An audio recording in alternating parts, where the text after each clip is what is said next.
So, first, kailangan natin matuto ano ba yung ad creative. So, if pansin niyo while you are scrolling sa Facebook timeline niyo, you will notice itong may mga nakalagay na sponsored.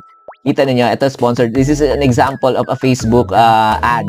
Kumbaga, ito yung nag-run ng Facebook ad, itong Adobe Acrobat. You will see it here, Adobe Acrobat, and then sa baba niya may nakalagay na sponsored.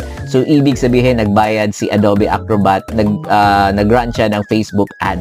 So, ano ba yung mga components ng isang ad creative? So, ito talaga yung kailangan yung matutunan so that you can create an effective Facebook ad. So, first is the primary text, or this is what you call yung sales copy. So, dito nakalagay kung ano ba yung binibenta ninyo, ano yung mga features, yung highlights, ano yung mga benefits ng products niyo or ng mga services na in-offer ninyo. So, later on, in our upcoming slide, we will have an example kung paano ba mag-write ng isang effective na primary text na mapapabili talaga yung ating